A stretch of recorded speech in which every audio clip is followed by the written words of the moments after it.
Hey, I was too eager there. So how is Juwan Mitchell doing working his way back from injury, and has he done enough work where you think he could make a significant impact this upcoming season? The first 3 days have been, really good. Juwan's been, model, of consistency these first 3 days. And it's really the first time probably in almost a year and a half to 2 years that he's felt healthy. He's gotten all the surgeries behind him, and he's probably as healthy as he's been in a long time. So you're starting to see the best parts of him. But he's been, really good these first 3 days.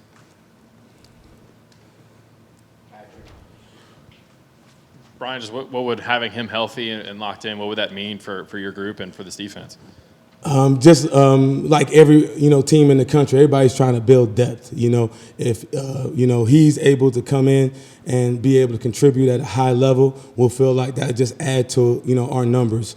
With the way we play and score, we have to have several linebackers are ready to play. So, the depth, especially with the, wear and tear that you get in this conference, the more quality linebackers you have, the better, you have a chance to be better on defense. With that said, how much more competition do you have compared to where you were at any point last year? And what do you feel like that competition level is right now? I think it's high. I do. Obviously, Jeremy with the snaps that he played and the level he played at at times last year. We have to still push him, but he's one of the guys we know that we can count on. But we're getting to the point. Aaron Beasley's had a great camp too these first 3 days. When the pads came on today, he showed up a couple times too, which is great. You can see him growing. And then obviously we spoke about Juwan. Solon Page has had a really good camp. He's shown he can give us quality minutes, and we're really excited about some of our young depth. And Pat Garland has been really good these last 3 days. Elijah Herring, William Mohan, Nick Humphreys, and then obviously the young guy, Caleb Perry's doing some really good things also.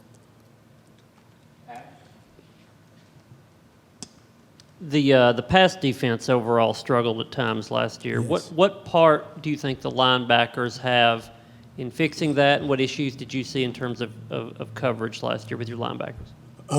We're tied to coverage. There's 95% of the coverages we have, the linebackers are involved in it. So we would never point the finger at the secondary or the D-line as far as pass rush.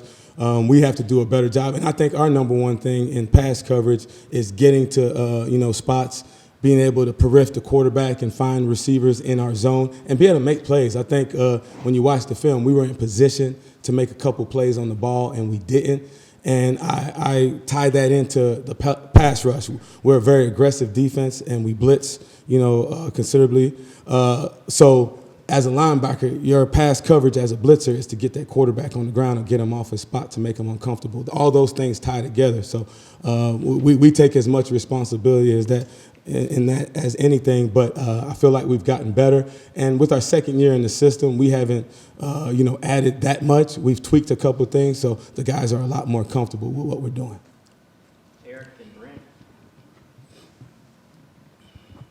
What's the next step for Jeremy Banks? Obviously took a turn for the better and he started to play pretty well last year, but I've heard you guys mention a couple of times that he can get even better. What does he need to do to reach the ceiling? I'll say this, until he gets a gold jacket, everybody can get better. And I think with his is maturity, which I think he's grown leaps and bounds since I've gotten here, and playing under control. He's done that. In these first 3 practices, which has been impressive. And, Jeremy's not going to always be the most vocal leader, but he does lead by example. He kind of does, kind of predict the temperature of the team. And I think when he comes out and has the right type of energy and juice, the whole team feeds off that. Obviously, the defense more than the offense. But if he keeps, going in that direction, expect for him to have a big year in every aspect as a stack linebacker, a blitzer, and a coverage linebacker, because he has that kind of ability. Coach, you mentioned earlier the number of snaps that Jeremy played. Obviously, Aaron played a lot last year. Are you comfortable with that number, or do you want to rotate? And do you think you're going to have the ability to rotate at that position that you didn't have a year ago? We would always like to rotate because it comes down to freshness. In this league, we playing a quality team. Most games are going to come down to the fourth quarter, and the guys that are going to be the freshest, if it's an equal matchup, that's probably the team that's going to win or give themselves the best opportunity to win. I thought we got worn down a little bit toward the end of games, and we're going to try to obviously keep guys as fresh as possible, but we're not going to rotate just to rotate. We're going to rotate quality guys that's going to give us a chance to play good defense and win games. Rob and Wes. Coach, just I know Herring was here in the spring, but just how far along is he? How close is he to really being able to help you? Do you think? I think now the lights are on for real. We're preparing for a game. I think he was a little nervous at first with the magnitude of we're getting into camp and we're a month away from playing. But Elijah's as mature of a freshman as you can find. Sometimes I forget. He looks like he's 25 years old when you look at him in his face, and you forget. This was a kid that left high school early and was able to come through spring. But I think his comfort level with what we're doing on defense and just understand the tempo of how we play on offense and how it's going to be on Saturdays has helped him. I look for him to be a contributor this year. Obviously, he's still being a freshman. He still has a lot to prove, but we've been very excited about him as a whole staff. Brian, I'm sure there's things as a coach that always kind of are in the back of your head, kind of concerns, and you're always thinking about what's next. But when you look in your room and you see, 4 or 5 seniors, guys who have played different amounts of football, but still that many old guys in the room, does that give you some comfort as a coach, knowing, all right, I got some young men here, maybe not kids? It does. I think that's a 2-part question. Obviously, when you're in the moment, it gives you comfort, but come January, you might not feel as good. You know what I mean?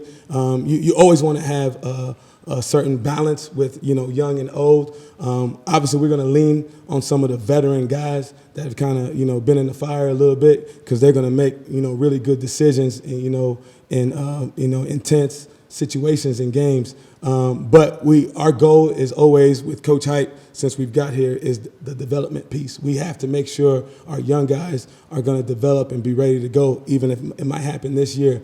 Knock on wood, you never want to, count for injuries, but we all know they're a part of the game. And for us to play the way we want to play with the physicality that we need to play, we know that guys are going to be, nicked up. So they're going to have to be young guys ready to play this year also. You hope their number is not called if they're not ready, but we have to get them ready to play, because you never know how the season's going to play out. Coach, you touched on Elijah. We talked to Caleb the other day, and he recalled back in the summer an early meeting where he kind of got hit in the face with all the installs that you guys put on him. Just how's he handled that? How's he handled everything? And maybe what do you kind of see his future being here? You mean Elijah, right? No, Caleb. Caleb, when we took him, he was a more athlete than linebacker, which is what we wanted. Caleb, athletically, he's probably in the top 10% of the team already. He's got, that type of athletic ability. We just got to get him fundamentally to the point where he can play stack linebacker and work within a college defense. But we've been thrilled with him. He flashes just in these 3 days. He does some jaw dropping stuff. We just got to get him to be consistent where he can go and work within the framework of our defense. But super, smart kid, asks the right questions, and I think his best football is ahead of him for sure. A guy like William Mohan, who missed some time last year, Yes. how has he come along? I know he missed spring as well. What's the expectation for him this fall? I kind of put him in the same category. I think he was hurt for most of the year last year, and I'm not going to speak for Coach Eck. We thought he was dynamite on special teams. Did some great things for us. So now he's healthy. Also, we're expecting some of those same results on defense. Obviously, a smaller kid but super explosive. Has all the athletic traits that you want. It's just same thing. He didn't really get a chance to sit and learn the defense per se last year. He was more of a core special teams guy. He's really focusing on learning what we do, but we're expecting big things from him also. Brian up front. Is camaraderie and growth as a coaching staff a thing from your experience? Because you guys have virtually everybody back on your coaching staff and everybody on defense. Can you talk about that aspect? That's a good question. That's a Bill Belichick question where he would say, on to the next opponent.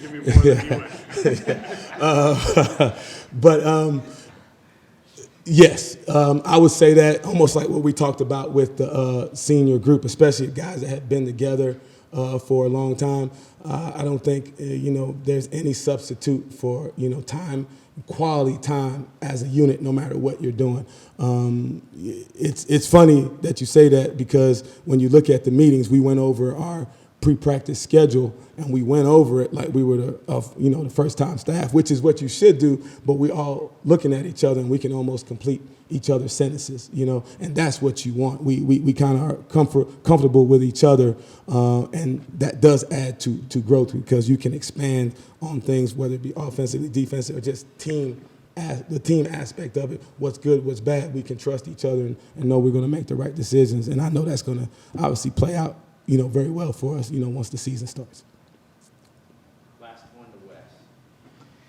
Brian, no matter who we've talked to, whether it's Josh or any of the players or any of their assistants, everybody always talks about sort of the positive energy in this building.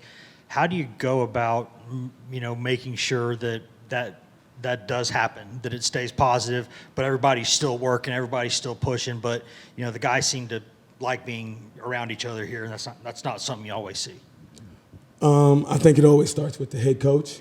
It's the culture he's always talked about. Before he ever talks about wins and losses, he always talks about mindset on how you're going to go attack the day. He's always the first one, the players see when they enter the building, getting ready to go into meetings. I think that means a lot, and he's always got a smile on his face no matter what happened the last day. And when you talk about culture and positive energy, you really find out how, true that is after a player had a bad day, a unit had a bad day, a position group or a unit, or just in general, the team didn't do as well as we want. How do you approach the next day? How do you approach the next, team event that you would be doing? And I think Coach Hype does a great job of forget the last play, let's go win the next play. And the kids, they bought into it. They really believe it. Even us as coaches that are, old school guys that like to keep, knocking on that door, like, we got to get this right, we got to get this right. The kids can still do it with a smile on their face because they really do believe that the best is yet to come.